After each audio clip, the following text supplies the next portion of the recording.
अपना अपना प्रयोजन है, इसलिए जिस अधिकारी का जैसा प्रयोजन हो और वो जिस किसी मार्ग का अधिकारी हो, वो अपने अधिकार और अपने प्रयोजन के अनुरूप उन मंत्रों का उपयोग शास्त्र में प्राप्त मंत्र हैं उनका कर सकता है। परंतु अन्य भी वैष्णव मंत्रों के बदले जो श्री कृष्ण मंत्र होते हैं वो उत्कृष्ट होते हैं और उसमें जो निर्गुण, निष्काम और निरुपाधिक भाव से युक्त होते हैं, जिनका प्रयोजन कोई कामना पूर्ति नहीं होता है, वो मंत्र श्रेष्ठ होते हैं। इतना सिद्धांत श्री पुरुषोत्तम जी ने अभी तक हमें बताया, जिससे भक्ति मार्गीय मंत्रोपदेश के श्रवण की आवश्यकता को आपने सिद्ध किया, जिस पर मुख्य पूर्व पक्ष उपस्थित हुआ था। अब आगे का जो ग्रंथ है वो उत्तर पक्ष कम और सिद्धांत है, उसका 80% रेशियो केवल सिद्धांत प्रतिपादन है। बीच बीच में कहीं कहीं ऐसे छोटे मोटे संशय आपने उपस्थित किए हैं और उनका निराकरण साथ साथ में करते जा रहे हैं। परंतु मुख्य जो हमें सिद्धांत स्थापित करना था कि वैष्णवीय मंत्र दीक्षा को ग्रहण करना हर व्यक्ति के लिए आवश्यक है और श्रौत और स्मार्त धर्म के अधिकारियों के लिए भी वैष्णव दीक्षा को ग्रहण करने से उनका उत्तमाधिकार होता है, उनकी उत्तमता सिद्ध होती है। ये जो एकदम प्रबल पूर्व पक्ष ग्रंथ के प्रारंभ में हुआ था उसका निराकरण अब तक आप कर चुके हैं। इसलिए अब हमारे जो सांप्रदायिक मंत्र हैं और उन सांप्रदायिक मंत्रों की दीक्षा का जो विषय है और उसके संबंध में हमारी तरफ से जो भी हम स्पष्टीकरण देना चाहते हैं, वो सब विषय अब यहाँ से प्रारंभ होता है आगे ग्रंथ के समापन पर्यंत। तो सबसे पहला आप विषय प्रारंभ करते हैं, भक्ति मार्गे यथाधिकारम शरण आत्मनिवेदनयोः उपदेशस्य आवश्यकता। अब भक्ति मार्ग में यथाधिकार, जैसा जिस भक्त का अधिकार हो तदनुसार शरण और आत्मनिवेदन मंत्र के उपदेश की आवश्यकता, इस विषय को अब आप यहाँ से प्रारंभ करते हैं। हमारे सांप्रदायिक दृष्टि से भी और संप्रदाय ने ये सिद्धांत शास्त्र से ही लिया है, इसलिए शास्त्र भी इस बारे में जो कुछ भी कहता है वो भी, दोनों ही बातों को यहाँ पुरुषोत्तम जी साथ में लेंगे। पर वाद ग्रंथ होने से मुख्यतया यहाँ शास्त्रीय सिद्धांत ही है, सांप्रदायिक जो स्पष्टीकरण है वो नहीं है। इदम अपि उपासना मार्ग विचारेण उक्तम।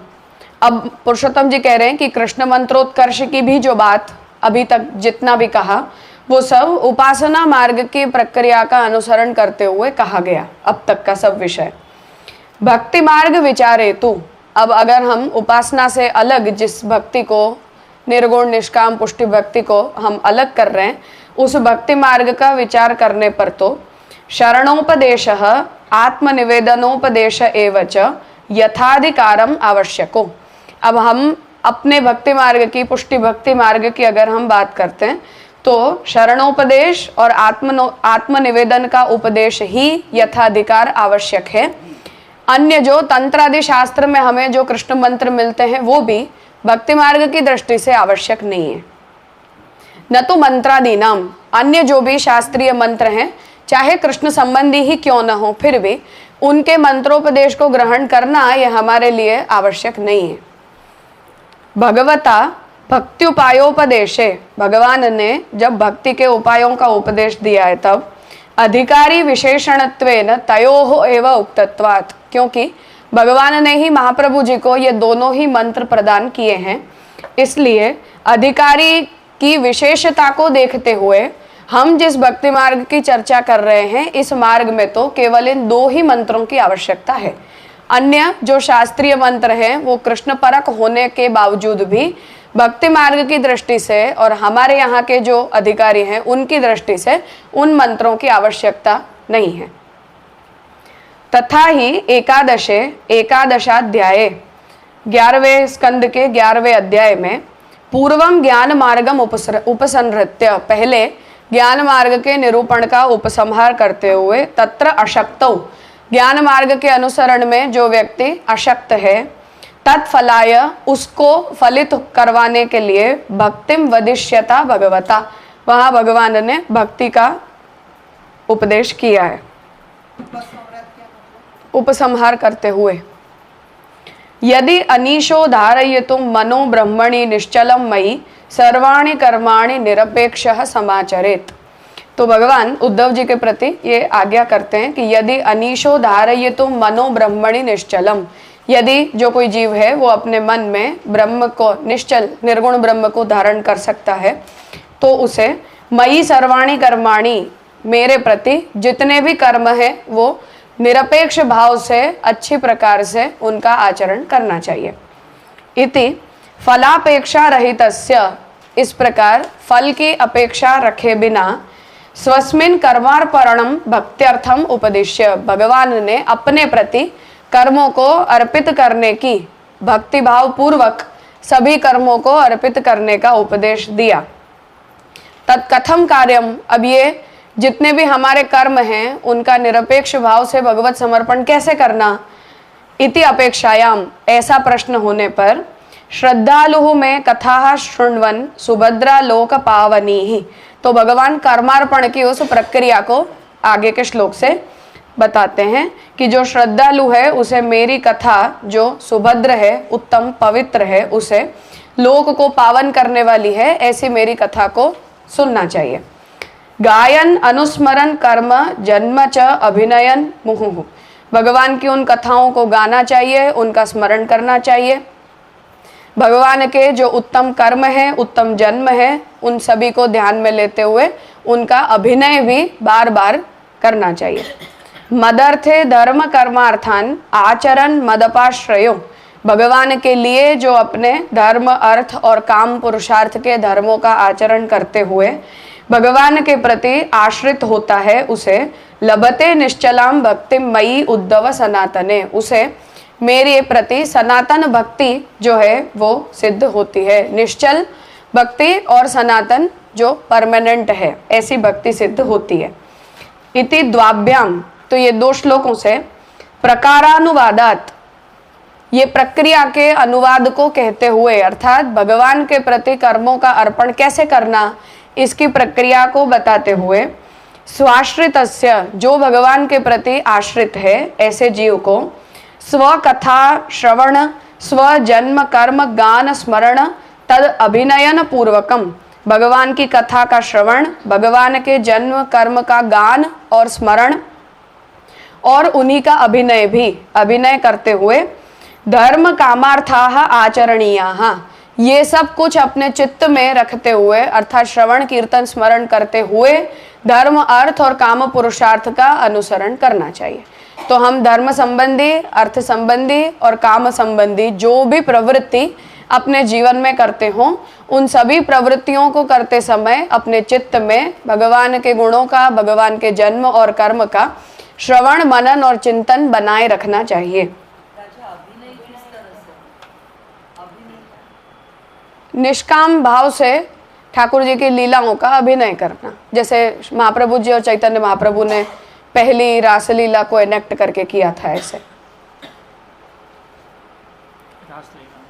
हाँ, निष्काम भाव से, केवल जैसे हम श्रवण और कीर्तन बिना किसी प्रयोजन के करते हैं, ऐसे यश या द्रव्य प्राप्ति या लोगों को दिखाने, इन सब प्रयोजनों के अतिरिक्त केवल सभी भक्त मिलकर यदि उन लीलाओं के अनुस्मरण के लिए अभिनय करते हो, तो ऐसा क्रम। इतिहास में ये बात, अब यद्यपि कोई बहुत स्पष्ट लिखित प्रमाण नहीं उपलब्ध होता, परंतु ये रासलीला का जो क्रम व्रज में होता है व्रजवासियों के द्वारा, उसका प्रारंभ महाप्रभु जी और चैतन्य महाप्रभु से माना जाता है। तो चैतन्य महाप्रभु और महाप्रभु जी गुलाल कुंड पर मिले थे, तब महाप्रभु जी ने ठाकुर जी का स्वरूप अपने हृदय में प्रकट किया था और चैतन्य महाप्रभु ने श्री राधा जी का भाव अपने हृदय में प्रकट करके और प्रथम रासलीला की थी, ऐसा कहा जाता है, केवल भगवत गुणानुवाद के हेतु से। जैसे वेणुगीत के क्रम में गोपिकाओं ने ठाकुर जी की लीलाओं का अनुसरण भगवत भाव के आवेश में किया था, उस तरह से ऐसे वो भगवत भाव को हृदय में धारण करते हुए उन दोनों ने पहला ये क्रम प्रारंभ किया था। यद्यपि भगवान तो भागवत में आज्ञा कर रहे हैं, इसलिए अन्य भी इसके प्रकार उपलब्ध होंगे, पर अभी अपन जिस परंपरा से देखते हैं उसमें इस प्रकार से होता है। यद्यपि वहाँ तो पहले के समय में तो कोई फिक्स द्रव्य राशि लेकर करने का ये क्रम नहीं था, अब ऐसा हो गया है। पर पहले तो जो व्यक्ति जो देना चाहे वो देते थे, और जो ब्रजवासी होते थे वो ठाकुर जी के भावों को धारण करके और किया करते थे। और इस क्रम की आज्ञा जो है वो ठाकुर जी से प्राप्त हुई है, ऐसा कहा जाता है। इसलिए जो पुराने रासमंडल हैं ब्रज के, उन लोगों के पास श्रीनाथ जी का मुकुट है, तो उसे पहले उसे ही धारण करके ठाकुर जी का वेश धारण किया जाता था। अब वो जीर्ण हो सकता है उस भाव से, उस मुकुट को स्पर्श करवा के और फिर ठाकुर जी का वेश जो भी धारण करते हैं वो उस मुकुट को धारण करते हैं, और फूल माला जब धारण करते हैं तब उनमें साक्षात भगवद आवेश माना जाता है।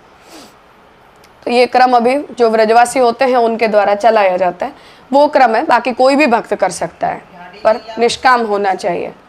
ढाडी लीला हो या रसिया में जैसे अभिनय करते हैं, हाँ, वो सारे प्रकार ऐसे ही। कोई सप्रयोजक यदि नहीं है, केवल भगवत भाव वर्धक प्रक्रिया है तो उत्तम है। और यदि कोई कामना से किया जा रहा है, चाहे द्रव्य हो, यश हो, लोक संग्रह के लिए या लोगों को खुश करने के लिए, तब उसमें भक्ति का कोई अंश नहीं बचता है। पर ये ब्रजभक्तों ने जो ठाकुर जी के स्मरण में विप्रयोग में किया था, वो इसकी प्रथम शिक्षा है, वहां से वो क्रम मान्य माना जाता है।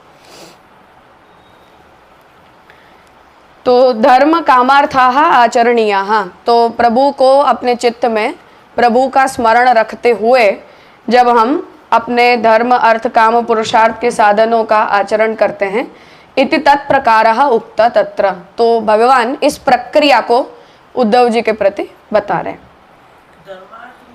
આચરણીય જે કંઈ પણ આપણે ધર્મ અર્થ કામ કરીએ છીએ એ ભગવાનને કેવી રીતે અનુકૂળ છે, મતલબ ભગવાનને ગમે એવા છે કે નથી, એ પ્રકારે કરવાનું હોય। वो भी प्रकार, और अपने मन में भगवत लीलाओं का स्मरण बना रहना चाहिए हमें। ऐसा कैसे वही में ऐसा कैसे? जैसे हम कोई भी कार्य करते हो तो अष्टाक्षर मंत्र बोलते बोलते किया जाता है, या हम अपने घरों में कुछ करते हैं तो कीर्तन गाते गाते करते हैं, इस तरह से। तो हम जो कुछ भी करते हैं उसमें हमें भगवान हमारे स्मरण में होने चाहिए किसी भी रूप में। तो स्मरण में होते हैं तो वो क्रिया का भगवत संबंध हो जाता है। मुश्किल है, मैं ये नहीं कह रही हूँ कि सरल है। हाँ, ऐसा कैसे हो सकता है? यदि हम कोई धर्म कार्य कर रहे हैं या कोई कमाने की प्रक्रिया कर रहे हैं, कुछ भी कर रहे हैं, तो उसमें भगवान का जो अनुसंधान है वो सतत तो कैसे रहेगा? नहीं रह सकता है ना राजा। कठिन है, पर हमें ऐसी प्रैक्टिस डालनी चाहिए। वो नारद जी और ठाकुर जी के बीच का ऐसा प्रसंग पुराण में आता है।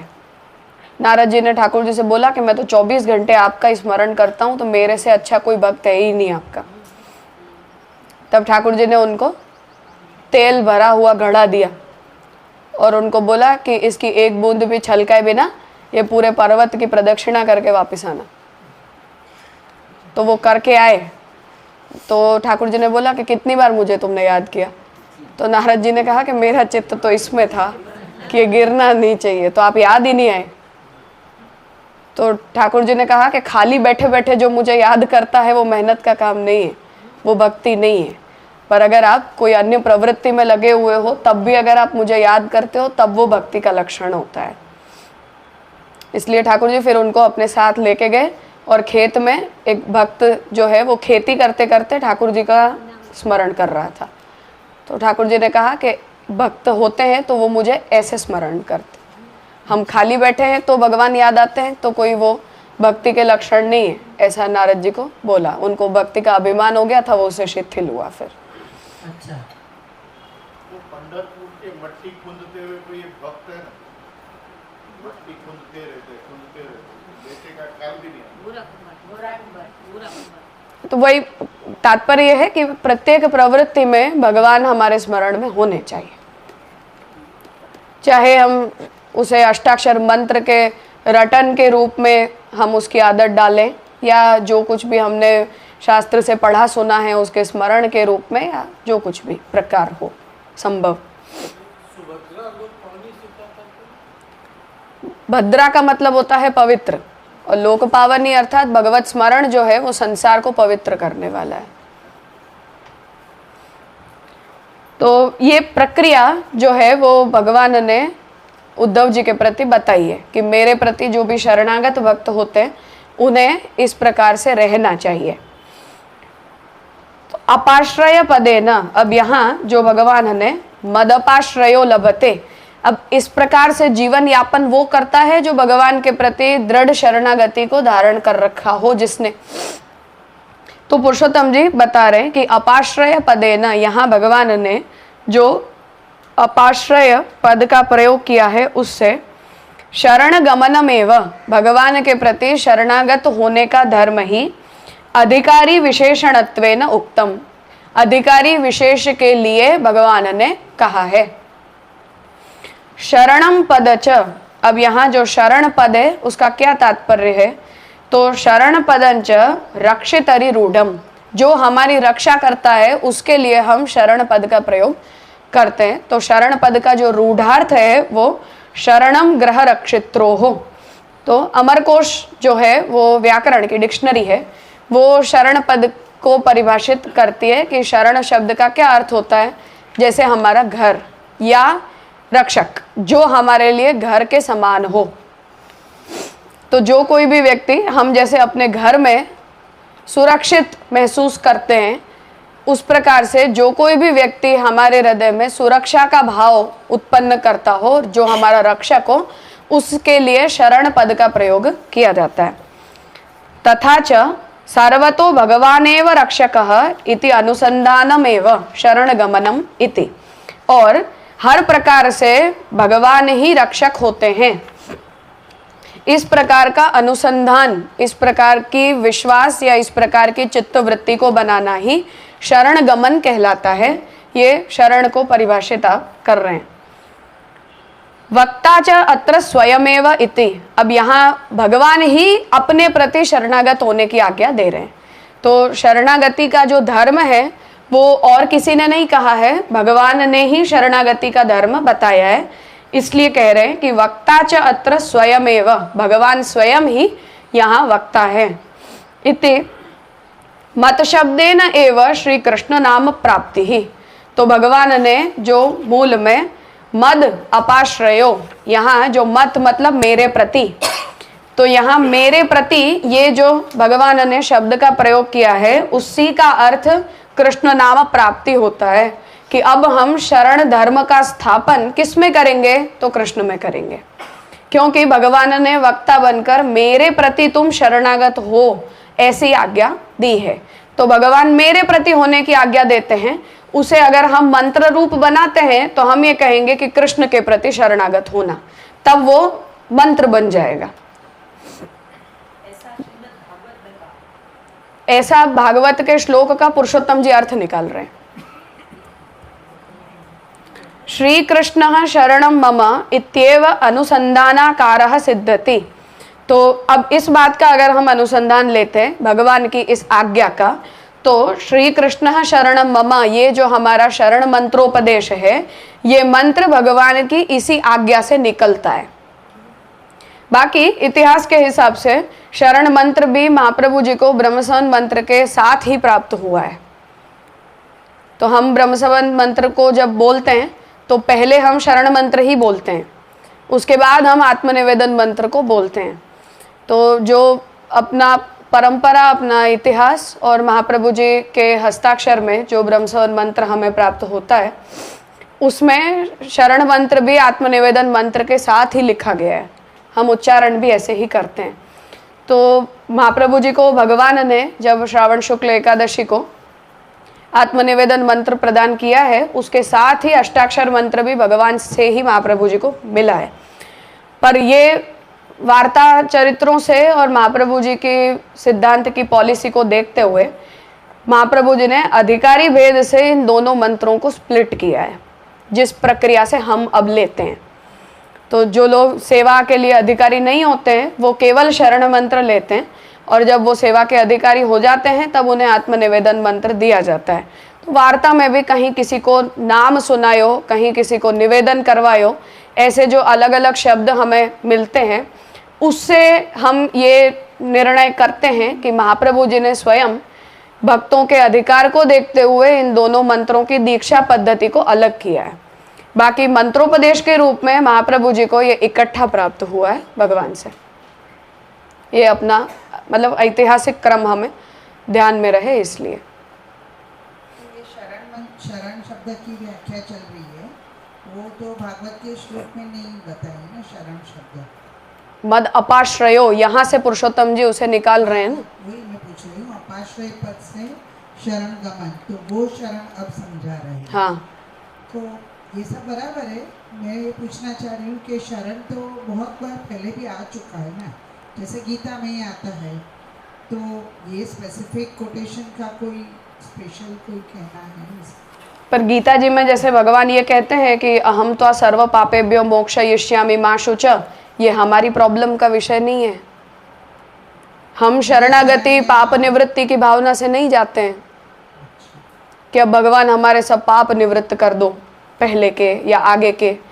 तो अब ये तो अर्जुन को जब भगवान ने शरणागति का यद्यपि उसे भी पुरुषोत्तम जी आगे ले रहे हैं, भगवत गीता का जो उपदेश है उसे भी, पर शरणागति भक्ति और समर्पण भी बहुत प्रयोजनों से होता है। तो जैसे गीता में और भागवत में भी हमें जब सांप्रदायिक निर्णय लेना होता है तो हम सिलेक्टिव हो जाते हैं, हर आज्ञा हमारे लिए नहीं है। इसलिए पुरुषोत्तम जी ने इन विषयों को, इन वचनों को चुना है जो हमारे लिए है। स्पेशली उद्धव का जो संवाद में से जो वचन ले रहे हैं, तो वो भक्त थे और उनको बोल रहे हैं, ऐसा कुछ समझ के लिए नहीं, उद्धव जी को भी हम पढ़े, भगवान ने बहुत कुछ कहा है। जो निर्गुण उपदेश है वो हमारे लिए है, सगुण उपदेश है वो हमारे लिए नहीं है। मैं ऐसा सब पूछ रही थी कि सिलेक्शन कैसे हुआ ये वचनों का? प्रयोजन को देखते हुए। अब हम भगवान से ये उपदेश ग्रहण करें कि मामेकम शरणम व्रज, वहाँ तक कोई नहीं समस्या है, पर अहम तो सर्व पापेभ्यो मोक्षयिष्यामि मा शुच, तो हम कहेंगे कि हम तो ऐसा चाहते ही नहीं है, हम इसके अधिकारी नहीं है,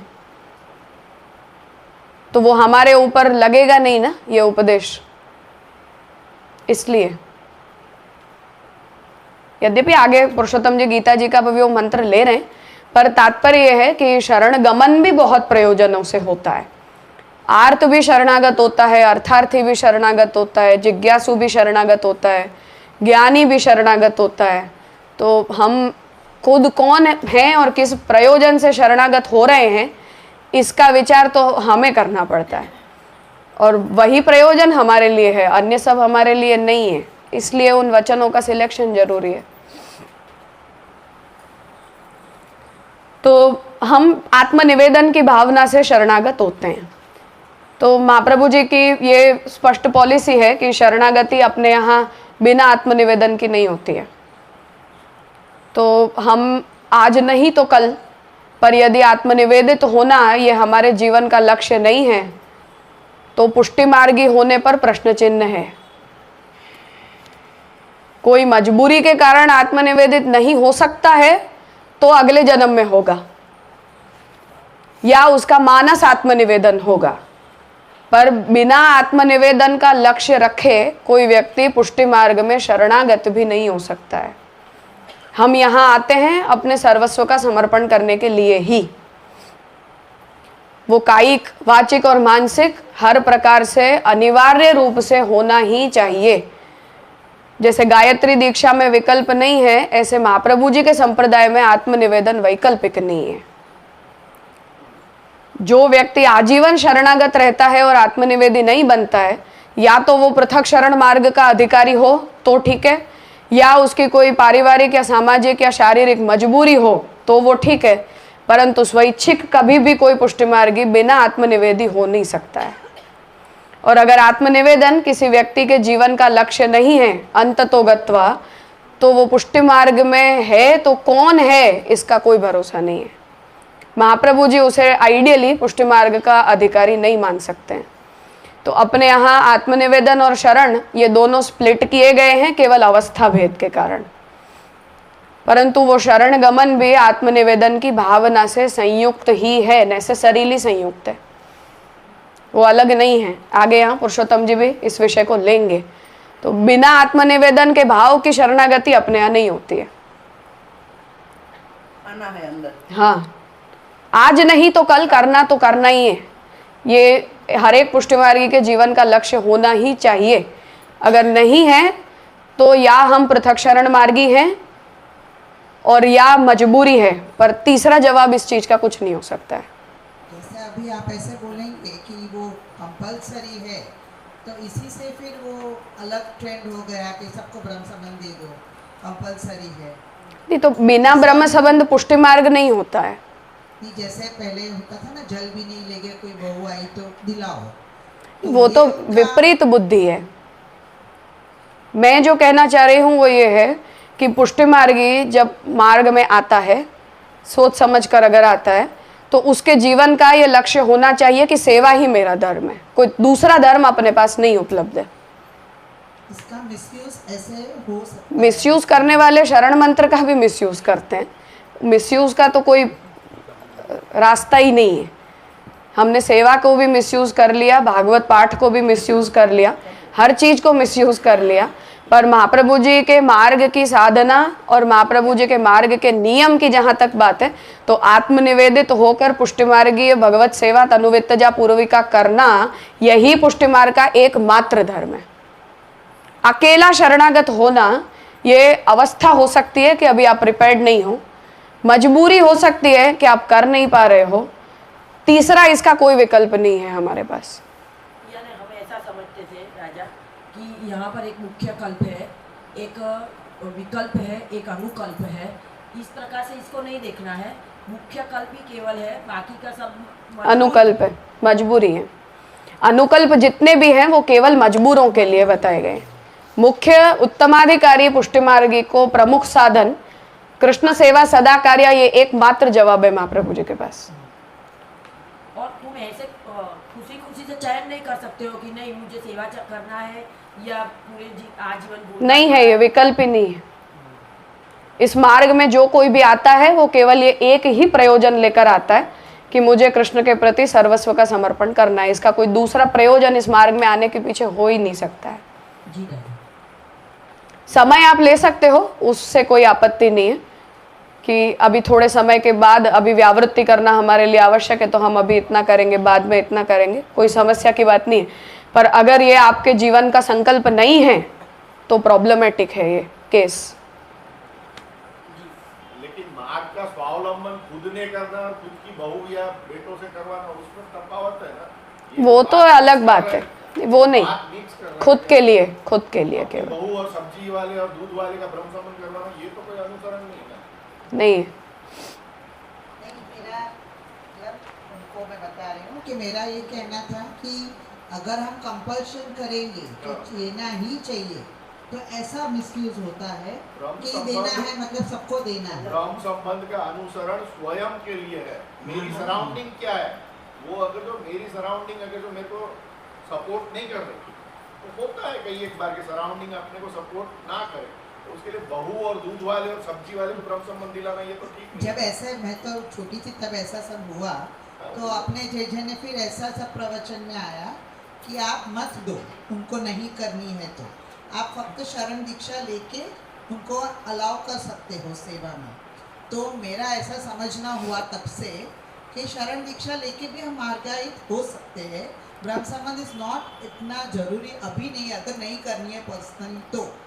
मेरा ये समझ हुई थी इतने सालों में कि अगर करनी है तो लेना है, नहीं करनी है तो ब्रह्म संबंध नहीं लेना है। शरण मार्ग में भी हम मार्गायित हो सकते हैं। दीक्ष में इसीलिए ये मैंने बात कही। अभी इनका जो अभी अपन हम समझे तो ये समझे कि दिस इज कंपल्सन, अगर हम ये मार्ग में आए हैं तो हाँ, ये थोड़ा हमारा समझ ज्यादा हुआ। ये choice नहीं है आपकी। वन लाइन एक्स्ट्रा हम समझे अपनी आज। चॉइस नहीं है। हाँ। ये एक लाचारी है कि हम आत्मसमर्पण नहीं कर रहे हैं, इसलिए हम शरणागति में शरणागति को जी रहे हैं। तो फिर इसीलिए हम अभी हमारे बच्चों को हमने समझ के फिर शरण दीक्षा तक ही सीमित रखा। हाँ, तो उन वो लोग अगर उसके लिए तैयार नहीं है तो अच्छी बात है, ऐसा ही होना चाहिए। वो बराबर है, लेकिन ये एक्स्ट्रा आप जो अभी हाँ, बोले सही बात वो है ये। हम नहीं समझे थे, बट इसलिए माइंड की जो ट्रेनिंग है हमारी वो ऐसी ही होनी चाहिए कि अभी अगर आप नहीं कर सकते हो तो कोई बात नहीं है, शरणागत होना अच्छी बात है, परंतु ये अपने जीवन का अगर लक्ष्य ही नहीं है तो समस्याजनक है वो लेकिन स्थिति। ये पृथक शरण भी तो हो ही सकता है ना। पृथक शरण मार्गी कौन होता है? जो ये नहीं कर सकता है। नहीं, जो नादारी घोषित करता है। ओके, मतलब मैंने छोड़ दिया सब कुछ अभी आपके कुछ नहीं मतलब कुछ भी नहीं, अब हम कुछ नहीं कर सकते। नादारी घोषित करना पृथक शरण मार्ग होता है। समर्पण मार्ग में न जाना पृथक शरण मार्ग नहीं होता है। अपने यहाँ शरण मार्ग समर्पण मार्ग का अंग ही है, नेसेसरीली उसका अंग है, वो अलग नहीं है। क्योंकि अपनी भक्ति सर्व समर्पणात्मिका ही भक्ति है। पुष्टि भक्ति की परिभाषा ही सर्वस्व का समर्पण है, तो वो अपने मूल रूप से अतिरिक्त हो नहीं सकती है कभी भी।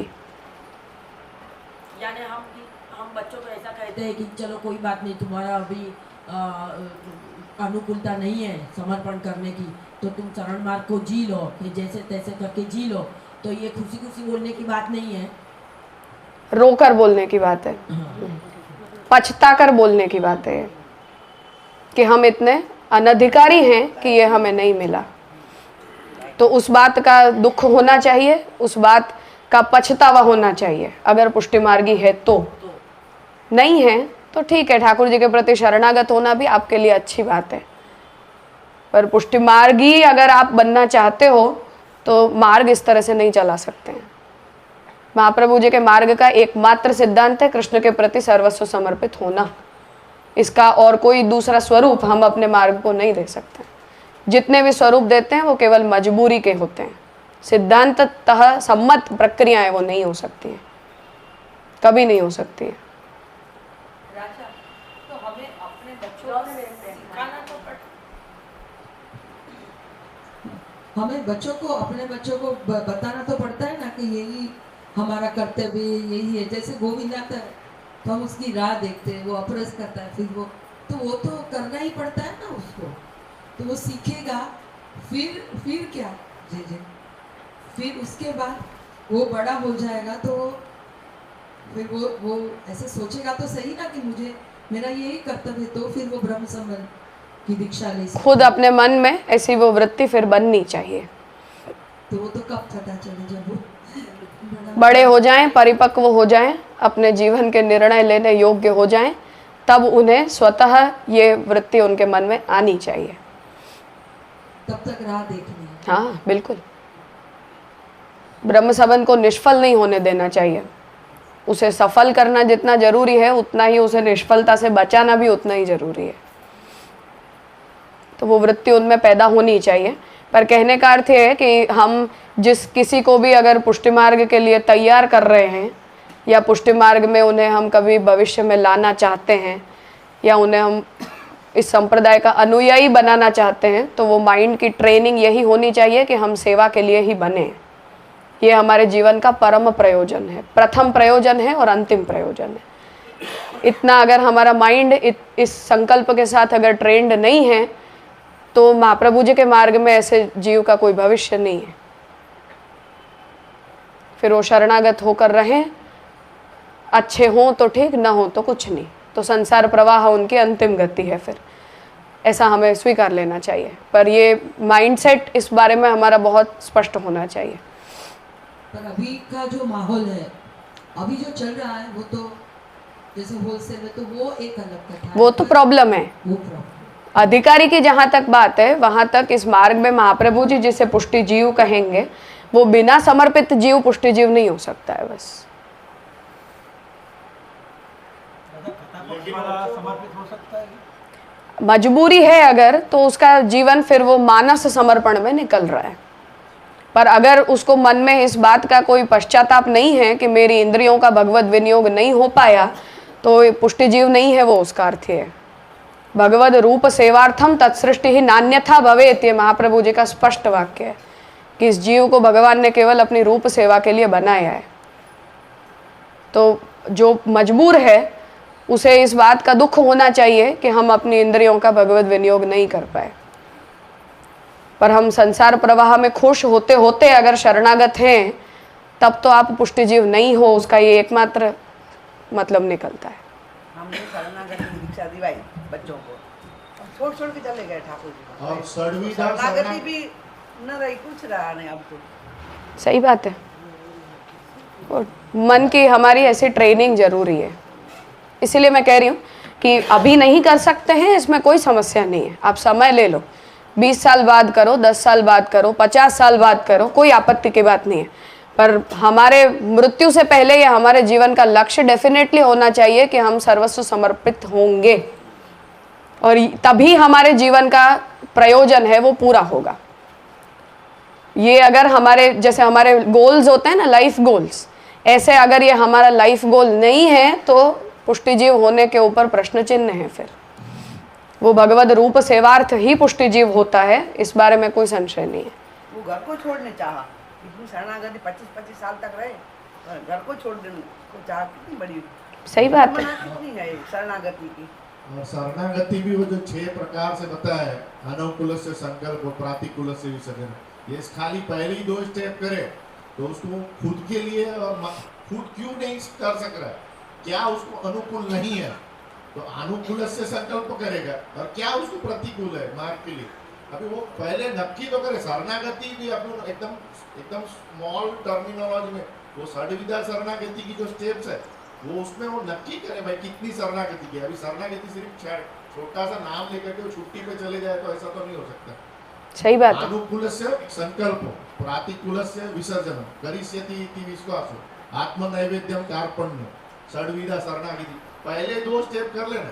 अनुकूल से संकल्प, भाई तुम क्या कर सकते हो ठाकुर जी के लिए या मार्ग के लिए या खुद के मार्ग से जुड़ने के लिए, उतना ही करेगा तो भी बहुत है, वो तो ऑटोमेटिक फिर उसमें आत्मनैवेद्यम आएगा उसमें है ही ना। सही बात है। आत्मनैवेद्यम कार्पण्य।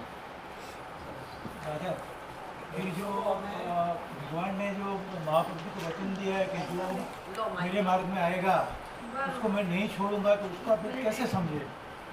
मेरे मार्ग में आने का मतलब क्या? जो व्यक्ति अगर महाप्रभु जी को गुरु मानता है तो आज्ञा कर्तव्य है।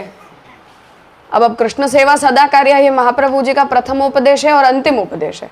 यही अगर आप फिट नहीं हो तो महाप्रभु जी आपके गुरु कैसे हुए? या अगर वो आपके जीवन का लक्ष्य भी नहीं है, प्रॉब्लम ये नहीं है कि अभी नहीं कर रहे हो, पर भविष्य में भी आपके जीवन का ऐसा लक्ष्य नहीं है कि हम कृष्ण सेवा करना चाहते हैं या उसके अनुरूप हम अपने जीवन को बनाना चाहते हैं, अपने आसपास के वातावरण को हम कृष्ण सेवा के अनुरूप बनाएंगे, ऐसा अगर अपने जीवन का संकल्प भी नहीं है तो महाप्रभु जी को और उस जीव को एक दूसरे से कोई लेन देन ही नहीं है। तो भगवान को ऐसे जीव से क्या लेन देन पड़ेगा? वो तो नहीं चल सकता है ऐसा। हम भक्ति मार्गी काफी लिबरल होते हैं पर इतने लिबरल भी नहीं होते हैं। तो शरणागति अपने यहाँ समर्पण का अंग ही है, उसे केवल मजबूरी में ही अलग किया जा सकता है। स्वस्थ व्यक्ति, स्वस्थ वातावरण में शरणागति समर्पण के अतिरिक्त नहीं हो सकती है, उसी का पार्ट है वो। मुझे अंदर आना है, आना ही चाहिए, आना ही है, आना ही है। यही हमारे जीवन का प्रयोजन होना चाहिए। नहीं तो भगवद रूप सेवार्थम तत्सृष्टि ही नान्यथा भवेत, इस पंक्ति का हम क्या करेंगे? तो इस सृष्टि को केवल रूप सेवा के लिए ही बनाया गया है। पंक्तियां महाप्रभु जी यही एकमात्र प्रयोजन मानते हैं जीव की उत्पत्ति का, पुष्टि जीव के निर्माण मात्र का। तो उस बात का अगर हमें मन में दुख भी नहीं है, पछतावा भी नहीं है, तो समस्या है ना, वृत्ति की, टेंडेंसी की प्रॉब्लम है। जय विजय ने भेजिया और खुद पास आ गया। सही बात है। जाएंगे बच्चे, स्मरण नहीं चुकना चाहिए। सैद्धांतिक रूप से काल भेद किया और यदि भेद है तो उसके अनुरूप फल भेद भी होगा। सवाल ही नहीं है। उनका अधिकार क्या शरणागति का? कुछ नहीं, मजबूरी है तो कोई प्रॉब्लम की बात नहीं है। आपका मानस समर्पण है, वो मन समर्पित है, मन से सब कुछ आत्मनिवेदित है, और भगवान ऐसे जीव की मजबूरी के ऊपर भगवान कृपायुक्त होते हैं। इस जन्म में नहीं तो आगे के जन्म में उसे देंगे, या व्यसन हो गया उसी जीवन में सिद्ध तो विप्रयोगी होकर संन्यास निर्णय का फल होगा सायुज्य भगवान में। वहां तक पहुंचे तो आगे के जीवन में सेवा मिलेगी, ऐसी मन में प्रबल आकांक्षा है तो भगवान उनके जो भी अपराध हैं उनको निवृत्त करके तदनुकूल उनका स्वीकार करेंगे। और अगर वहां तक भी नहीं पहुंचे तो कहीं का जीव होगा, आ गया होगा और चला जाएगा यहाँ से।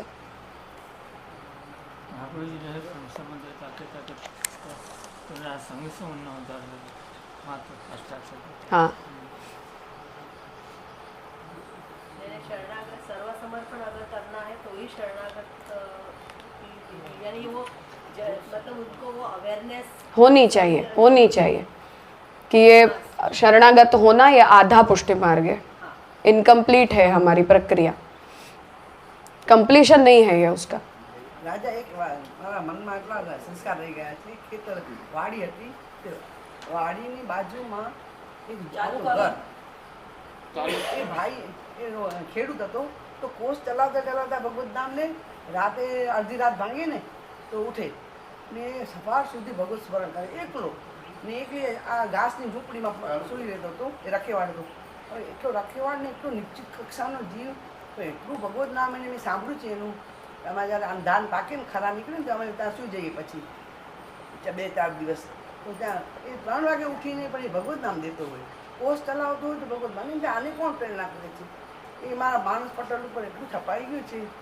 તો એ बीज होता है जीवों का, એ શરણાગતિ કેવી, એ શું હશે? वो तो जब व्यक्ति जब तक खुद कहे नहीं तब तक तो हम उस बारे में कुछ कह नहीं सकते, पर ये तो हमारे मार्ग की शरणागति का जहाँ तक प्रश्न है वहाँ तक हमारे मार्ग का तो यही स्वरूप है। अन्य मार्ग में ऐसा देखा, इनको पता ही नहीं था मार्ग क्या है, तो फिर भी इतना भगवत नाम लिया है। अच्छी बात है, उसकी हृदय की जो भक्ति है वो उसे जीवन में आगे प्रेरित करे, वो अच्छी बात है। होती है ऐसे स्वतंत्र भक्त होते हैं, पर हमारे मार्गीय स्वरूप की जहाँ तक बात है वहाँ तक अपनी व्यवस्था यही है।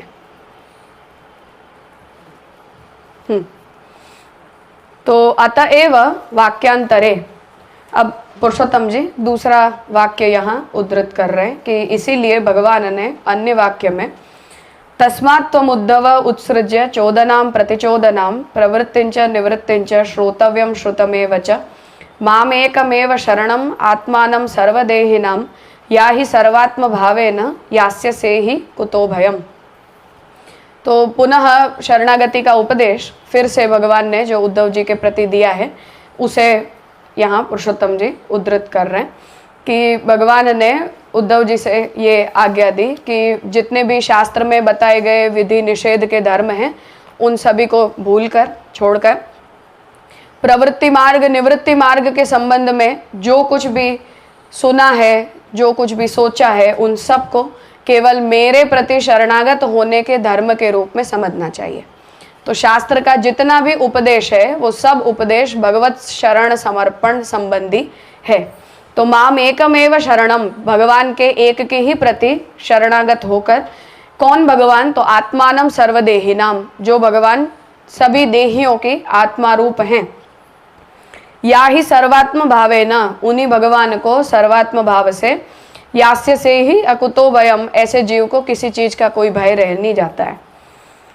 इति शरण पदम उक्तम, तो यहाँ भी भगवान ने माम एकमेव शरणम, यहाँ फिर से केवल मेरे ही प्रति शरणागत होना चाहिए, ऐसा उपदेश यहाँ भी भगवान ने दिया है। गीतायाम अपि, गीता जी में भी भगवान ने माम ही पार्थ व्यपाश्रित्य, केवल मेरे ही प्रति तुम्हें आश्रित होना चाहिए, इति मामेकम शरणम व्रज, केवल मेरे ही प्रति शरणागत हो, ये सभी वचन शरणागति के धर्म को बताते हैं। उपदेश अवसरे, जब ये उपदेश उद्धव जी और अर्जुन दोनों को जब भगवान ने दिया है उस अवसर पर, उभयत्रापि स्वस्य प्रत्यक्षत्वात्, तो दोनों ही स्थितियों में भगवान प्रत्यक्ष हैं, खुद ही कह रहे हैं और खुद सामने ही उपस्थित हैं। तो उभयत्रापि स्वस्य प्रत्यक्षत्वात् उपदेशस्यापि तथात्वात्, तो ये शरण का जो उपदेश है वो भी प्रत्यक्ष उपदेश है। हम जब गीता जी से या भागवत जी से शरणोपदेश सुनते हैं तो ये हमारे लिए परोक्ष उपदेश है, क्योंकि हमें शास्त्र से मिल रहा है, बहुत वाया वाया हमें वो प्राप्त हो रहा है। परंतु अर्जुन और उद्धव जी दोनों को प्रत्यक्ष उपदेश के रूप में भगवान ने ये दोनों उपदेश दिए हैं। तो उपदेशस्यापि तथात्वात् मतलब प्रत्यक्षत्वात् शब्द माम इत्यस्य उत्तम पुरुषस्य च प्रयोग, इसीलिए भगवान स्वयं साक्षात उपस्थित होने के कारण माम मेरे प्रति इस प्रकार के उत्तम पुरुष का प्रयोग भगवान ने यहाँ, व्याकरण की दृष्टि से इन पदों का तात्पर्य आप समझा रहे कि यहाँ भगवान ने उत्तम पुरुष का उपयोग किया है। इति परोक्ष दशायाम पूर्वोक्त एवं आकारः, तो परोक्ष दशा में भी जब हम ये मंत्र प्राप्त करते हैं तो हम माम नहीं बोलते हैं, वहां भगवान से हमें जो उपदेश मिलेगा, तो भगवान से भी जब हमें परोक्ष उपदेश मिलेगा तो उत्तम पुरुष में ही प्राप्त होगा। हम जब भगवान से कहेंगे तो हम श्री कृष्ण शरणम मम ऐसे कहेंगे कि अब ये मैं आपको अपना शरण मानता हूं। न तावता शब्द से कस्यापि लौकिकत्वम, क्योंकि चाहे परोक्ष प्राप्त होता हो चाहे प्रत्यक्ष प्राप्त होता हो, भगवान के उपदेश में कहीं भी लौकिकता नहीं है, अलौकिक शब्द हैं भगवान के। इसलिए परोक्ष उपदेश हो चाहे प्रत्यक्ष उपदेश हो, दोनों में इसी प्रकार से वो ग्राह्य है। मतलब आकारांत प्रयोग के साथ माम, ये पद आकारांत प्रयोग के साथ ग्राह्य है। ऊहात प्रस्तुतम इति अर्थः, ऊह के द्वारा वो प्रस्तुत किया गया है। वेद के अंदर ये ऊह करने की प्रक्रिया होती है, उसी को हमें यहाँ समझना चाहिए कि ये परोक्ष उपदेश के रूप में भी जब हमें प्राप्त होता है तो ऊह से प्राप्त होता है, ऐसा वही भगवान ही हमसे भी कह रहे हैं, ऐसा ही हमें वहां अर्थ निकालना चाहिए। चाहे हमें वो परोक्ष उपदेश ऋषि मुख से प्राप्त होता हो, क्योंकि भगवान जब उद्धव जी और अर्जुन से कह रहे हैं तो प्रत्यक्ष शब्द हैं कि तुम मेरे प्रति शरणागत हो जाओ।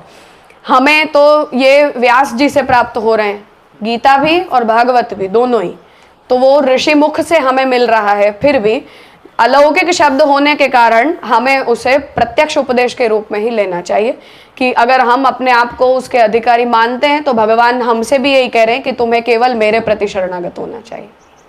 प्रथम पुरुष मध्यम पुरुष कहाँ से मिलता हो, वही उत्तम पुरुष का, हाँ, भगवंत वाक्य होने के कारण।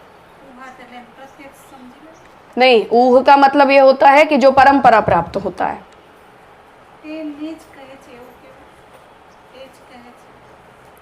हमें उसे जैसे अर्जुन और उद्धव जी को प्रत्यक्ष वाक्य के रूप में मिल रहा है और प्रत्यक्ष उपदेश है, हमें परोक्ष होने के बावजूद भी उसे प्रत्यक्ष आज्ञा ही मानना चाहिए, ऐसा।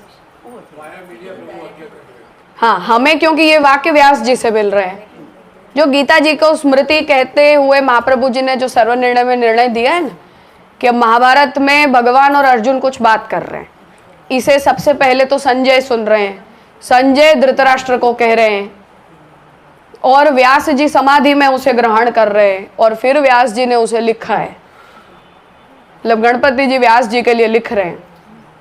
अभी कितनी लंबी परंपरा हुई, तो ये थर्ड पर्सन स्टेटमेंट्स हुए ना हमारे लिए। हाँ, तो हम अगर इसे इंटरप्रेट करेंगे तो व्यास जी हमसे कहेंगे कि मैंने संजय और धृतराष्ट्र के संवाद में भगवान के अर्जुन के प्रति इन वाक्यों को सुना जो मैं तुम्हें कह रहा हूं। अब हमारे लिए ये इस तरह से आएगा ना, उद्धव जी को भी भगवान जो आज्ञा दे रहे हैं तो व्यास जी ये कहेंगे कि भगवान ने तब जब उद्धव जी को कहा वो मैंने समाधि में सुना और अब उसे मैं तुम्हें कह रहा हूं। तो भाई ये हमारे लिए तो परंपरा प्राप्त भगवद आज्ञा है, परंतु भगवान के वाक्य हैं इसलिए वो अलौकिक हैं, उसमें लौकिकता नहीं है। अन्यथा थर्ड पर्सन जो स्टेटमेंट्स होते हैं वो थोड़े डाउटफुल होते हैं। हाँ, किसी ने पता नहीं क्या सुना क्या कहा, टाइमलाइन आगे पीछे हो गई, कंटेक्स्ट आगे पीछे हो गया, ऐसा सब होता ही है ना। हम थोड़ी हर बात को इतनी स्पष्ट भाषा में किसी दूसरे को नरेट कर सकते हैं, पर पुरुषोत्तम जी ये कह रहे हैं कि वो भगवद वाक्य है इसलिए वो साक्षात आज्ञा है, चाहे परोक्ष हो तब भी हमें परोक्ष आज्ञा के रूप में मिल रही है। पर हम जब इस वाक्य को पढ़ते हैं तो हमें वहाँ माम एकम उपाश्रित्य अगर ऐसा भगवान कह रहे हैं तो हमें ये समझना चाहिए कि भगवान सीधा हमसे ही कह रहे हैं कि तुम मेरे प्रति शरणागत रहो। ऐसे प्रत्यक्ष वाक्य के रूप में उसे हमें इंटरप्रेट करना चाहिए। ऐसा मिलेगा। अन्यथा इन सब का जवाब ये होता है कि ये तो उद्धव जी का कर्तव्य था, हमारे लिए थोड़ी है, या ये अर्जुन का कर्तव्य था, हमारे लिए थोड़ी है। इसलिए हाँ, हाँ, महाप्रभु जी से के द्वारा। उद्धव जी या जो निमित्त हो गए मैसेज हम तक देने के। हाँ, तो हम वहाँ उस उपदेश को प्रत्यक्ष उपदेश ही कहना चाहिए, ये पुरुषोत्तम जी स्पष्टता कर रहे हैं, ताकि कोई ये ना कहे कि वो अर्जुन और उद्धव का कर्तव्य था, हमारा नहीं है। राजा इसमें दृष्टा.जैमी.न्या वो पूरा क्या है? जैमिनीय न्याय माला टेक्स्ट है, द्रष्टव्य, देखो उसे। ऑर्डर है। मैन्यूस्क्रिप्ट में इसके कोई दूसरे भी पाठ मिलते हैं जिन्हें अपेंडिक्स में फिर श्याम काका जी ने मेंशन किए हैं, पर ये पाठ भेद में एडिटर होने के कारण जो श्याम काका जी को सबसे ठीक पाठ लगा है उसे यहाँ लिखा गया है। जैमिनीय न्याय माला माधवाचार्य जी का टेक्स्ट ग्रंथ है ये। तो ऊहात प्रस्तुतम इति अर्थः।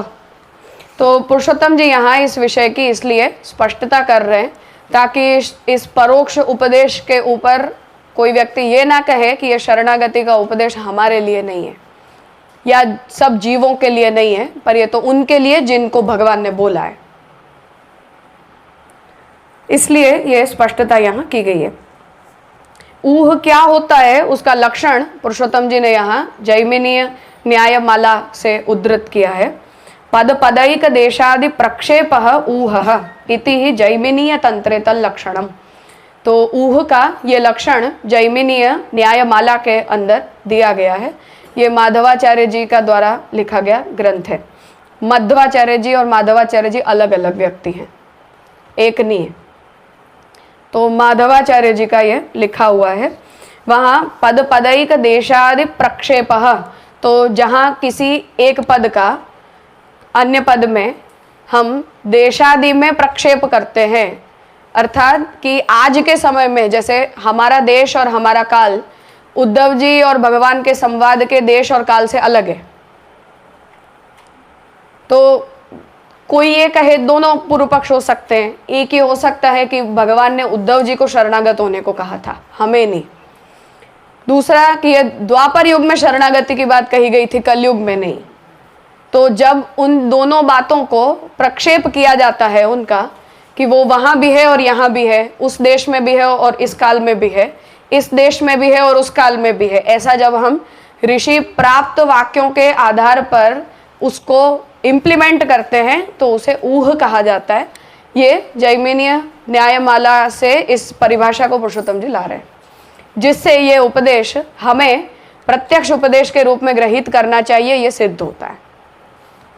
जैसा रिसेंटली ये आत्मनिवेदन सेवा वगैरह सब विषयों को नलिफाई करने के लिए एक गोस्वामी बालक ने कहा था कि वो महाप्रभु जी ने तो 500-550 वर्ष पहले असमर्पित त्याग और सर्वस्व के समर्पण का उपदेश दिया था। आज की फास्ट लाइफ में ये थोड़ी कोई कर सकता है। अब ये महाप्रभु जी के वंशज के शब्द हैं, अर्थात कि अब सिद्धांत रहस्य को बंद कर दो, नवरत्न को बंद कर दो, अंतःकरण प्रबोध को बंद कर दो। अब क्या करो? दर्शन करो, पैसा दो, सकाम हो जाओ, अनुष्ठान करो तरह तरह के, ये करो। ये आज के ज़माने में हो सकता है। आत्मनिवेदन नहीं हो सकता है आज के ज़माने में, सेवा नहीं हो सकती है आज के ज़माने में, असमर्पित का त्याग नहीं हो सकता है। मुश्किल है वहाँ। ये ऊह की प्रॉब्लम है। मैं कहना चाह रही हूँ वो ये कि ये देश काल के भेद से हम ये कह दें कि ये 550 वर्ष पहले दामोदर दास जी को सिद्धांत रहस्य कहा था ना महाप्रभु जी ने, तो उनके लिए था। हम जैसे जीवों के लिए कहाँ? या गोविंद दास जी को महाप्रभु जी ने नवरत्न कहा था, तो ये उनके लिए था। हम जैसे लोग कहाँ? हमारे लिए थोड़ी है ये सब, ये ऐसे नहीं है। तो शास्त्र वाक्य सनातन वाक्य होते हैं, प्रत्येक काल में हर प्रकार से वो अनुसरणीय होते हैं। इसलिए देश काल के भेद से जो भी परिवर्तन होते हैं वो शास्त्र खुद बता देते हैं कि आप ऐसी स्थिति में हो तो ऐसा करो, ऐसा नहीं हो सकता है तो ऐसा करो। पर वो अनुसरणीय नहीं रह जाते हैं या पुराने हो जाते हैं, आउटडेटेड हो जाते हैं, ऐसा शास्त्र वाक्यों में कभी नहीं होता है।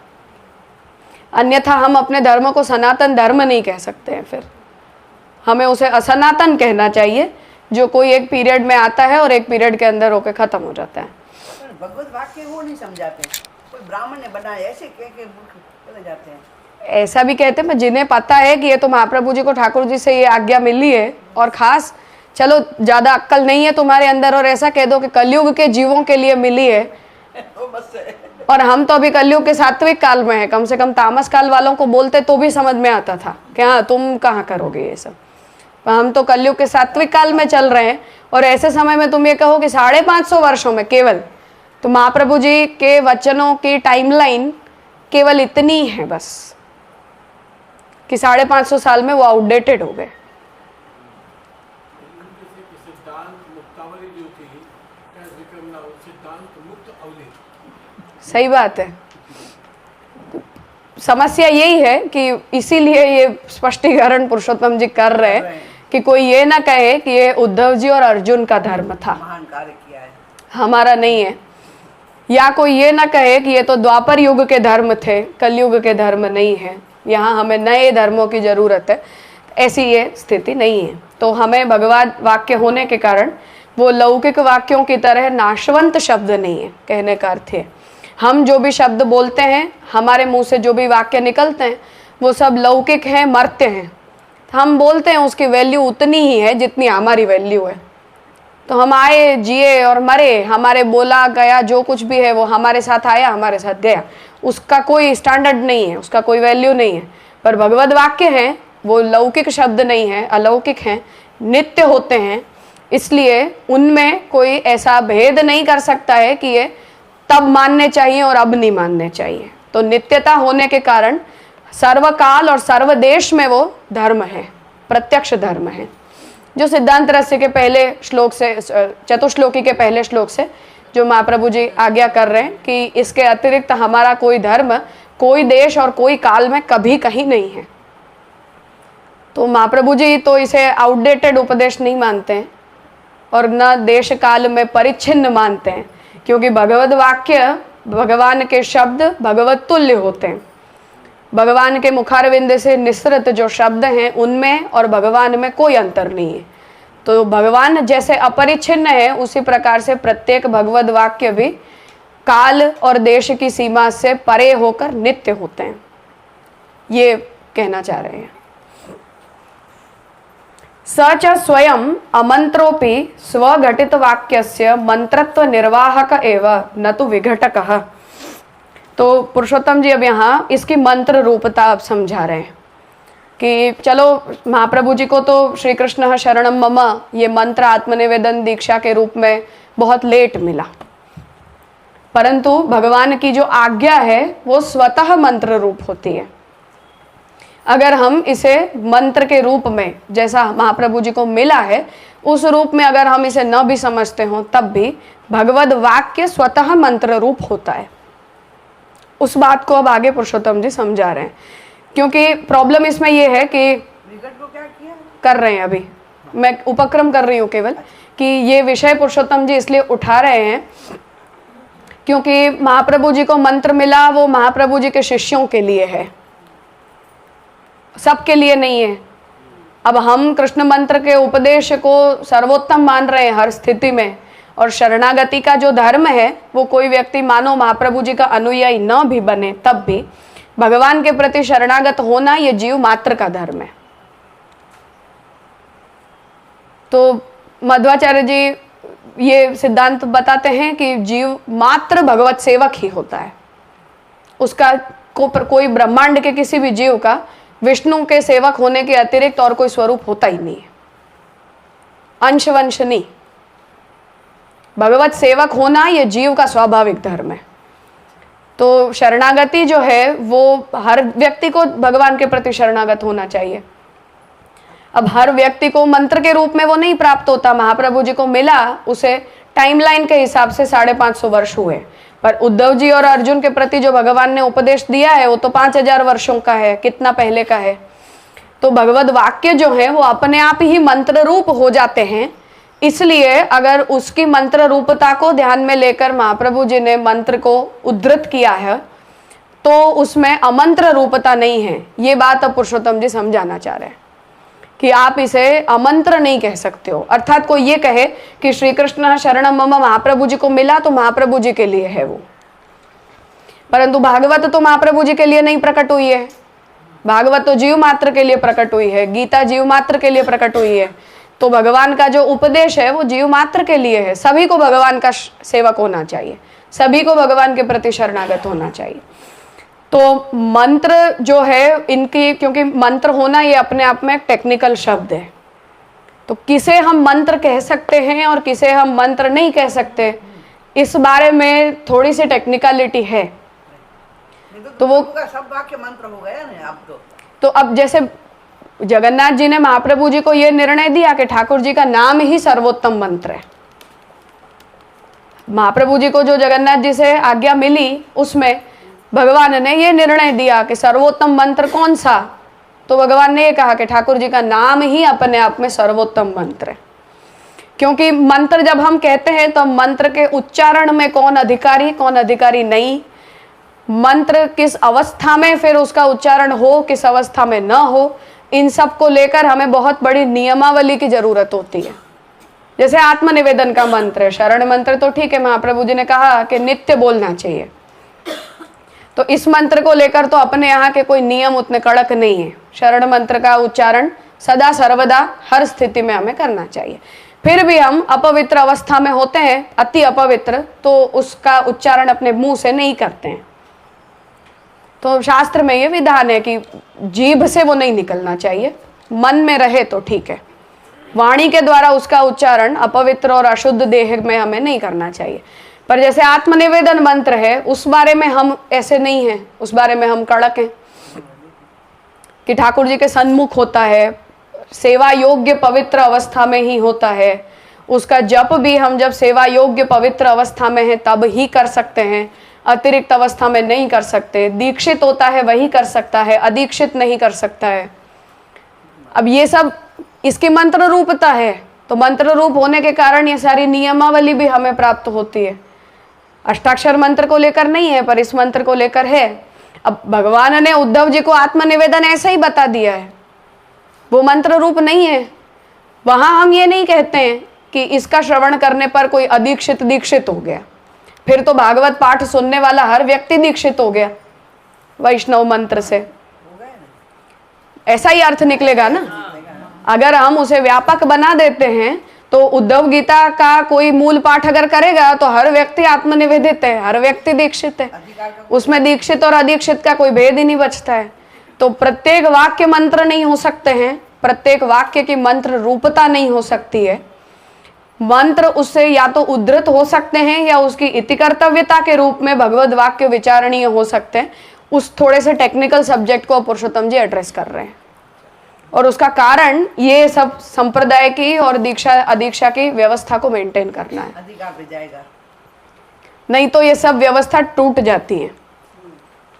फिर उसका अर्थ ये हो जाता है कि हर व्यक्ति आत्मनिवेदित हो ही गया, भगवद वाक्य सुन लिया ना, और भगवान के वाक्य नित्य हैं, भगवान ब्रह्मांड के गुरु हैं, तो अब हम भी आत्मनिवेदी हैं, तुम भी आत्मनिवेदी हो, तो फिर किसी में कोई फर्क नहीं। और उपदेश और मंत्र दोनों अलग है करके बताएंगे ना, इसलिए उसकी मंत्र रूपता के ऊपर पुरुषोत्तम जी जा रहे हैं कि उपदेश है, यहाँ से शरण का धर्म प्राप्त होता है, परंतु इसे हम मंत्र नहीं कहते हैं। यद्यपि प्रत्येक भगवद वाक्य मंत्र तुल्य है, जो व्यक्ति उसमें इतनी उत्तम बुद्धि करता है उसे तो उसकी मंत्र रूपता वहां से सिद्ध हो ही जाती है, परंतु व्यवस्थागत जहां तक बात है वहां तक प्रत्येक उपदेश मंत्र नहीं होता है। बनेगा मंत्र। हाँ हाँ, क्योंकि हम ये पूरा जो भक्ति मार्गीयोपदेश का जो टाइटल है वो उपदेश मंत्रोपदेश के ऊपर है पूरा, इसलिए उन सब विषयों की थोड़ी सी स्पष्टता यहाँ आवश्यक है। राजा बात निकली है तो जैसे श्री महाप्रभु जी ने कहा कि तस्मात् सर्वात्मना नित्य श्री कृष्ण शरणम वदत भीरेव सतत, तो वो दोनों का थोड़ा बताइए ना कि जैसे सूतक होता है, पिंडु सूतक, तो सब में श्री कृष्ण शरणम मम, वो जो है कोई भी अवस्था में, हर अवस्था में लेडीज का कुछ भी, तो वो क्या, वो एक बार आप चलो प्लीज। अपने यहाँ वो परंपरा प्राप्त मर्यादा है ये, यद्यपि कोई ऐसा अष्टाक्षर मंत्र को लेकर साक्षात ऐसा कोई वचन हमें प्राप्त नहीं होता है, पर परंपरा प्राप्त नियम ऐसा है कि हम जब अशुद्ध अवस्था में होते हैं तो जीभ से उसे नहीं बोलना चाहिए। मन में हम उसका अनुसंधान बनाए रखें तो कोई आपत्ति नहीं है, पर अपनी जो वाणी है वो देह की अपवित्रता के कारण वो शब्द मुंह से निकलना नहीं चाहिए, वाणी रूप बनकर नहीं आना चाहिए, चित्त में रहना चाहिए। ऐसा ये केवल एक परंपरा प्राप्त आचार है और उसे अपने संप्रदाय में फॉलो किया जाता रहा है, तो करना चाहिए, अच्छी बात है। जब वो करने की बात आती है तो ज़्यादा समय टिक नहीं सकते उस परिस्थिति में, और सब वगैरह परिस्थिति में काफ़ी दिन निकालने होते तो वो बहुत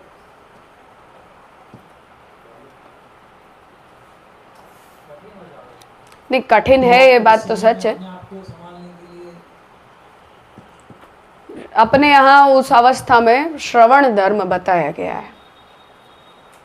मैं सबसे अभी जो भी लोग मुझसे सब सूतक का काल निकालने के बारे में जो कुछ भी पूछते हैं, मैं पुराने समय में थोड़ा कठिन था क्योंकि व्यक्ति चाहिए होता है हमें। अब तो अब सब संसाधन उपलब्ध हैं हमें, तो श्रवण मंगल करना चाहिए। ऐसे विषय जिन विषयों को श्रवण करने में उस काल में कोई आपत्ति ना हो, ऐसे जो भी प्रवचन हैं, ऐसे जो भी उपदेश हैं, उन्हें सुनो। षोडश ग्रंथ के प्रवचन सुनो, भागवत का प्रवचन सुनो, गीता का प्रवचन सुनो, मूल पाठ नहीं पर प्रवचन आदि सुनो। यद्यपि पाठ भी सुनते ही हैं, साथ साथ में शुरू नहीं हो जाने चाहिए हम, पर श्रवण करना चाहिए। क्रिया शक्ति इतनी फोर्स करती है कि वो रह ही नहीं पाते। सही बात है, वो आदत होती है हमारी ऐसी। शक्ति होगी ना तो निकलना चाहेगी, 16 दिन तक कहाँ बैठना। पुराने समय में इसीलिए लोगों को घर बुला के सुनना पड़ता था। जो ये लोक में परंपरा है ना इसी भाग गीता का पाठ सुनने की, तो तब क्या है कि हमें प्रत्यक्ष लोगों की जरूरत पड़ती थी। अब तो सब संसाधन उपलब्ध हैं, तो ये सब चीज़ें हमारे लिए सरल हो गई हैं। इसलिए पढ़ना या बोलना ये नहीं करना चाहिए, सुनना चाहिए जो कुछ भी हम अच्छा सुन सकते हैं। पर अष्टाक्षर मंत्र आदि के बारे में भी परंपरा पिंडरू में ऐसा इतना अधिक नहीं है, पर सूतक और जो हम स्त्रियां जब अपवित्र अवस्था में होती हैं, उन अवस्थाओं में हमारी वाणी से वो ना निकले, ये परंपरा है अपनी, उस नियम का हमें आदर करना चाहिए। ऐसी अशुद्धि का प्रभाव क्या अंतर नहीं होता, ऐसे बाह्य होता है? दोनों होता है टेक्निकली। तो अंतर जब अशुद्ध है तो श्रवण ही नहीं कैसे हो सकता है? क्योंकि आत्मधर्म है ना हमारा, यह देह धर्म नहीं है, इसलिए। ऐसे तो हम ठाकुर जी के दर्शन भी सूतक काल में करते ही हैं ना। झारी बंटा भोग का कोई पदार्थ नहीं हो, झारी भी वड़ी कर ली जाती है, तो केवल ठाकुर जी विराजते हैं तो दंडवत करने जितना क्रम तो सूतक में रखा जा सकता है, अगर बाकी के सब आचार सपोर्ट करते हों घर के। तो मतलब ठाकुर जी की भोग सामग्री वगैरह पे हमारी दृष्टि ना पड़े, ऐसी अगर घर में और ठाकुर जी के विराजने के स्थान का वातावरण हो तो झारी वड़ी करके और ठाकुर जी के दर्शन दंडवत होते हैं सूतक काल में। तो सब इंद्रियों का सर्वथा अविनियोग हो जाता है ऐसा नहीं है। तो जैसे हम नेत्र से ठाकुर जी के दर्शन कर सकते हैं, उसी प्रकार से कानों के द्वारा भगवत चर्चा को हम सुन भी सकते हैं। केवल वाणी से बोलना नहीं चाहिए, ऐसा परंपरा प्राप्त सिद्धांत है। शरण मंत्र में उसको कर सकते हैं। हाँ बिल्कुल, पर मैंने इसीलिए कहा कि ये सब आसपास जो ठाकुर जी जिस स्थान पर विराजते हैं उस स्थान में ये सब चीज़ों की व्यवस्था यदि उपलब्ध हो तो। बाकी ठाकुर जी की भोग सामग्री के ऊपर अगर दृष्टि पड़ जाए ऐसी, अगर ठाकुर जी के विराजने के स्थान का मतलब रसोई में ही ठाकुर जी विराजते हों या ज़्यादा करीब विराजते हों, तब ही इनका निषेध होता है। वो ये व्यवस्था नहीं होने के कारण होता है, अन्यथा ठाकुर जी के दर्शन का कोई निषेध नहीं होता है। काका जी से पूछा था इस विषय में, तो आपसे आज्ञा करी थी कि वाणी पर तो अपना नियंत्रण है, अपन को बोलना नहीं चाहिए, पर श्रवणेंद्रिय इस पर नियंत्रण तो नहीं अपना। कोई अगर कहीं बजता हो या कोई कर रहा हो अपने वहाँ पर हो तो मजबूर है सुनने के लिए, तो मजबूरी आ जाती है, ऐच्छिक नहीं है। पर यहाँ अब जो अपन बात कर रहे हैं ऐच्छिक हो गई कि कर सकते हैं। मंत्रोपदेश श्रवण की नहीं मैं बात कर रही हूँ, ठाकुर जी संबंधी जो प्रवचन है उनकी बात कर रही हूँ, मूल जो उपदेश है उसका नहीं। जो प्रवचन होते हैं वो तो लोग गीता पाठ भी सुनते ही है ना, उसमें हरकत नहीं है, लेकिन श्रवण में नहीं है आपत्ति, उच्चारण नहीं होता है देह की अशुद्धि होने के कारण। तो वो क्योंकि आत्मनिवेदन मंत्र का नहीं करते हैं तो शरण मंत्र का भी नहीं करते हैं। ये परंपरा प्राप्त है, मैं इसीलिए कह रही हूँ। ऐसा शरण मंत्र को लेकर इंडिपेंडेंटली कोई ऐसा लिखित वाक्य नहीं मिलता है कि इसका निषेध है, पर परंपरा प्राप्त है कि मंत्र है, इसलिए मंत्र की शुद्धि को ध्यान में लेते हुए हमें नहीं करना चाहिए। ये सब विचार अब आगे हम वो शंख चक्रादि मुद्रा धारणवाद पुरुषोत्तम जी का आएगा, वहां हर वस्तु का अपना अपना सिग्निफिकेंस है। जैसे अपन तो तुलसी कंठी नित्य धारण करते हैं पर रामानुज वैष्णव नहीं करते हैं। हाँ, जब पूजा में होते हैं तभी धारण किया जाता है, अन्यथा तिलक ही एकमात्र नित्य चिन्ह है वैष्णव के लिए। तो वहाँ सेवा में मतलब स्नान आदि करके जब हम पवित्र हो जाते हैं तभी तुलसी कंठी धारण की जाती है, और सेवा पूजा का उपचार जब संपन्न हो जाता है तो उसे उतार दिया जाता है। अपने यहाँ ये नियम शंख चक्र आदि मुद्रा को धारण करने के विषय में पुरुषोत्तम जी ने बताया है कि उन्हें सेवा के अतिरिक्त काल में धारण करने का अपने यहाँ भी निषेध है, निषेध है। उन्हें तिरोहित करके ही हमें बाहर जाना चाहिए। हाँ, निषेध है। आगे हम पूरा वाद ग्रंथ है पुरुषोत्तम जी का इस विषय में, संप्रदाय परंपरा में उसका निषेध है। केवल सेवा कालीन चिन्ह होते हैं।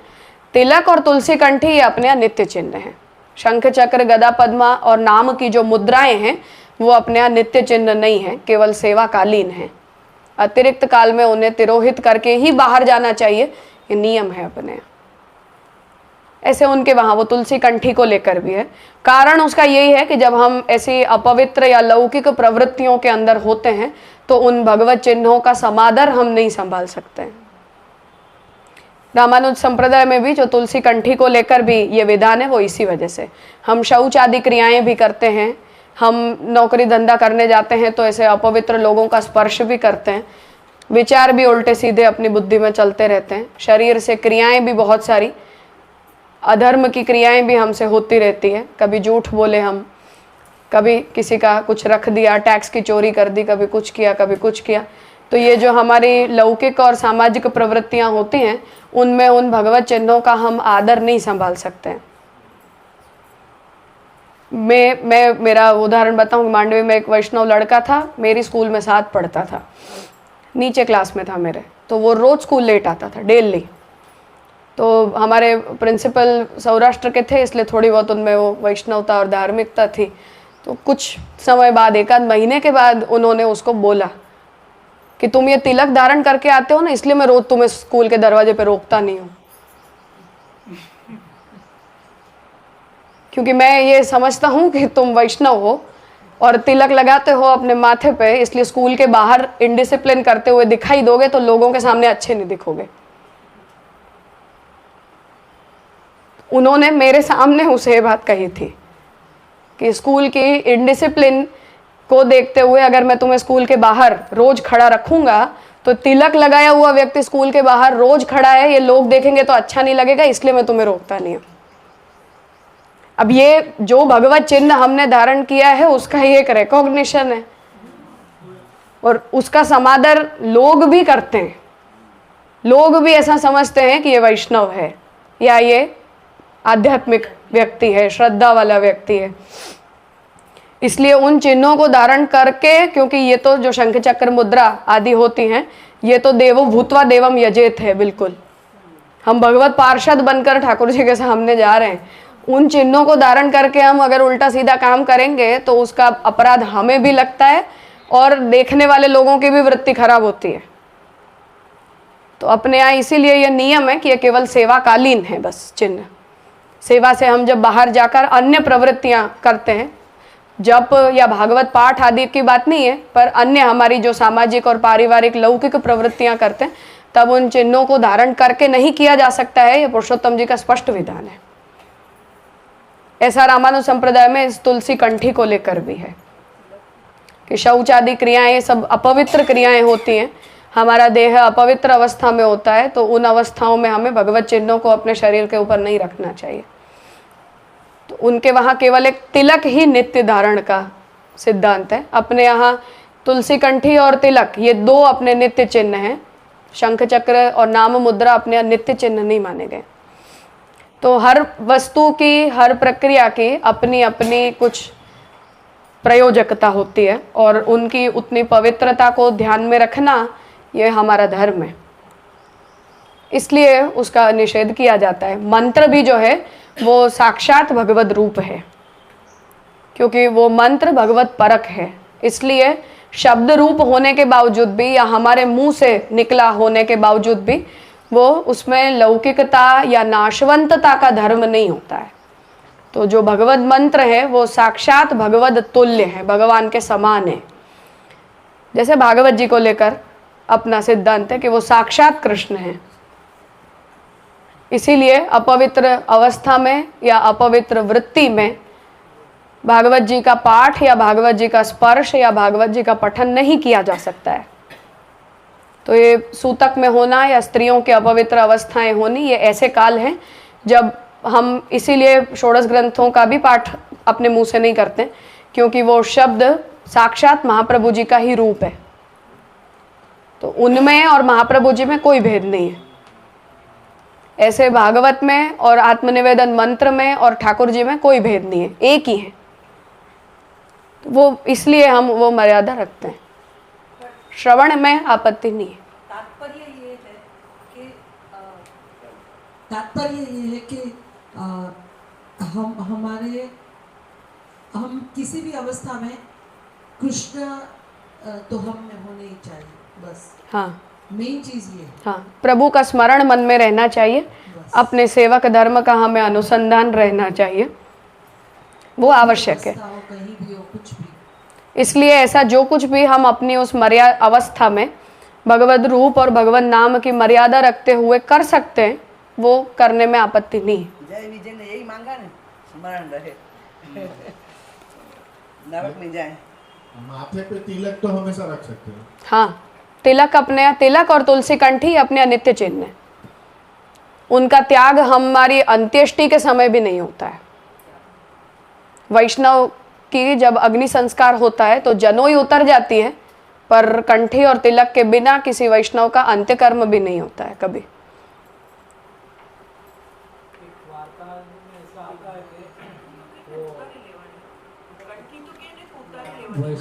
अपराध है वो, उस जीव की दुर्गति हो जाएगी ऐसा करने पर। कंठी अपने यहाँ किसी भी स्थिति में कभी भी उतारी नहीं जा सकती है, एट एनी कॉस्ट नहीं उतारी जा सकती है। हम जब कंठी बदलते भी हैं तब भी हम एक कंठी दूसरी नई पहनकर पुरानी उतारते हैं। पुरानी उतारकर हमारा गला बिना कंठी का किसी भी अवस्था में कभी नहीं हो सकता है। कोई अवस्था में वो नहीं किया जा सकता है। अंतिम संस्कार भी वैष्णव का तिलक और कंठी के साथ ही होता है। अपने यहाँ वो प्रत्येक क्षण जो है वो आसुरावेश माना जाता है शरीर का। एक वैष्णव कुछ रोजगार के लिए जाते थे, उनको वैष्णव समझ के दिया जाता था, फिर उन्होंने कंठी और तिलक छुपा के, तो वो कैसे तिलक तो दिखेगा। कुछ उसके ये मृदात्मक तिलक धारण करने का, ये गोपी चंदन के धारण करने के जो तरीके होते हैं वो उस प्रकार के होते हैं। अपने अभी सूतक में गोपी चंदन का ही तिलक धारण किया जाता है। यद्यपि सूतक से इस चीज को कोई अंतर नहीं पड़ता है, परंतु एक तो सामाजिक जो लोकोपचार है उसे देखते हुए हम नहीं कर सकते। लाल जो रंग है वो सूतक काल में निषिद्ध होता है, मतलब लोक दृष्टि से वो अच्छा नहीं माना जाता है, सौभाग्यशाली रंग होने के कारण। तो गोपी चंदन का तिलक धारण करते हैं, और वो गोपी चंदन का तिलक उतना दृष्ट नहीं होता है, बहुत स्पष्ट। तो एक वो तरीका है, और बाकी कोई व्यक्ति अपने स्वतंत्र भाव से ऐसा करे तो वो उनका भाव हो सकता है, पर हमारे संप्रदाय का सिद्धांत ऐसा नहीं है। वो तिलक के व्याज से कुछ हमको मिल न जाए, हाँ, वहाँ उनका भाव वो था कि कोई वैष्णव जानकर मुझे वृत्ति ना दे। आप पवित्रता का सूचक मान सकते हो उसको? बिना तिलक होना नहीं, अपवित्रता का सूचक गोपी चंदन नहीं, ऐसा नहीं है। महाप्रभु जी ने भी कुमकुम तिलक धारण करना चाहिए ऐसा नहीं लिखा है। अपने अभी मृदात्मक तिलक धारण करना लिखित विधान यही है।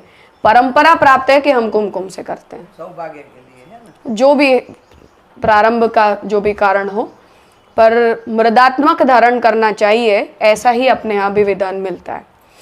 ये परंपरा प्राप्त है कि हम कुमकुम का तिलक धारण करते हैं मट्टी से, रज से, रज से, कोई भी प्रकार की उत्तम रज से। हाँ, तुलसी का तो है। यहाँ आगे वो उर्दू पुंड्र धारणवाद है पुरुषोत्तम जी का ग्रंथ, वहाँ पुरुषोत्तम जी ने ये सब आनुषंगिक स्पष्टताएं की हैं।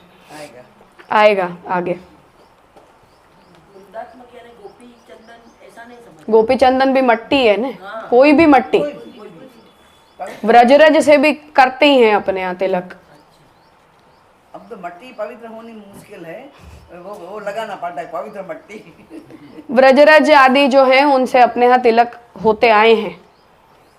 मृदात्मक धारण करना लिखित विधान इतना ही है, परंपरा प्राप्त है कि हम कुमकुम से उर्दू पुंड्र करते। यहाँ विराम करना है, ठीक है, 10 एक मिनट का विराम कर लो, फिर आगे करते हैं।